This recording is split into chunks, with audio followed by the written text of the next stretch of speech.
Only because it shows the best border. Okay, former President Donald Trump speaking in Asheville, North Carolina, speaking about the speech was billed, rather, to be a speech about his economic policies. And while we've gotten a little bit of that, it's also just your classic rally speech where he's gone on the attack against Vice President Harris, et cetera, et cetera. I want to turn to Alex Prochet, who is inside that room now. And Elizabeth Schulze joins us, too. We will go to Elizabeth momentarily. Alex, I want to start with you because prior to this rally yesterday, Nikki Haley, one of Trump's former opponents, she goes on Fox News and she says to Trump to stop, quote unquote, whining. She says Republicans are not going to win this election, talking about Kamala Harris's race, talking about whether or not she's, quote unquote, dumb. And Trump seems to have not taken that advice. He called her crazy in this rally. He said that she's, quote, not smart. She's not intelligent. He is going after her on her personality, on personal attacks, not on policy, it would seem. Yeah, Jay, you're right. And really, it's been 50-50 with the personal attacks versus, the personal attacks and the attacks on the process, and then rolling out, what he's basically framed as failed policies of the Biden-Harris administration. And so whenever Haley was talking about this yesterday and saying that he needed to focus on the issues, that's where he's able to bring people under the tent towards the middle. Listen, that's where there's ground to gain in this election. It's not on the far left, it's not on the far right, it's those moderates towards the middle. And so these personal attacks, whenever he's going after her intelligence, whenever he's going after the process about how there was a change at the top of the Democratic ticket, when he's talking about crowd sizes, that's all distractions. And it might resonate with certain sections of this crowd, but in the broad goal of trying to woo that middle ground voter, that moderate, that's something that doesn't really move the needle. And so thus far, he's still speaking, but thus far, it's been about 50-50 this entire speech between the personal attacks and the policy talk. Right, and that was a point that Haley made in that Fox interview, saying that this is an election not just for Trump's MAGA base, which will always vote for Trump and which will turn out for Trump, but he's got to make inroads with suburban women, undecided voters, particularly in those battleground states, and attacking Kamala Harris, in Nikki Haley's view, would not serve that purpose. I want to go back to you, Alex, in a second, but I want to bring in Elizabeth Schulze, who covers all things politics, but also all things the economy for us. Elizabeth, as I was listening to Trump there, again, this is a speech that was ostensibly billed as his pitch of his economic policies. And there were two things I took out of it policy-wise. One was no tax on tips, which he mentioned in a passing way. It's also written on the stage behind him. And another thing he said, I'll quote him directly. He said, if Trump were to be elected, quote, young people will be able to afford a home. Savings will soar. Inflation will go down.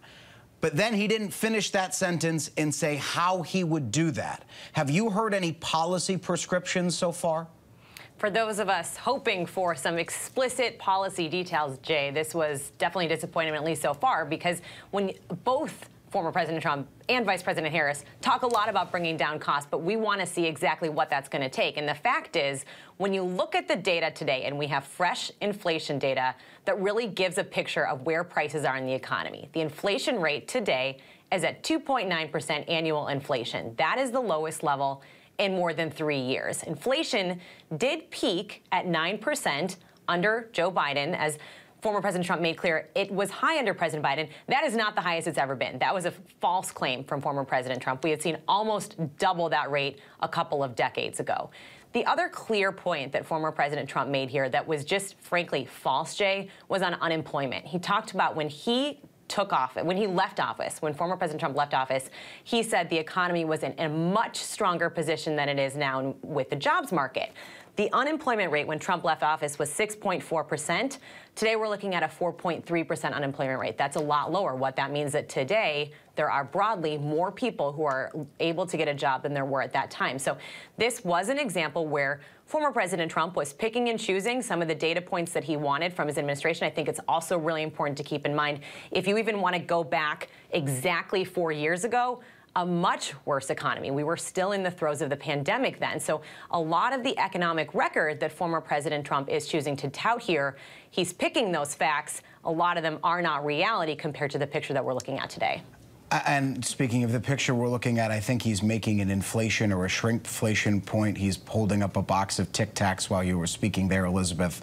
I don't know what he was saying, so we're just going to let that go. But I do want to go on to one other piece of what he talked about in terms of the economy, which is he seemed to start a line of attack on Harris that we're likely to hear him repeat, which is he said there are things that Harris wants to do economically on day one. And what Trump said is, quote, day one for Kamala was 3.5 years ago, essentially trying to tie her to the Biden administration. And I know you fact-checked this a little bit, but give us an understanding of the economic picture under this administration. Because what he's essentially said to this crowd is, I'm going to go back to how it was 4 years ago. Are you better off now to this crowd than you were 4 years ago? Economically, where are we as a country? Fact-check that for me. Well, and this is something we're going to look at so closely is how much does Kamala Harris take on the same perception of the economy that Joe Biden has? Because the fact is, the economy, especially inflation, has been a liability for this administration.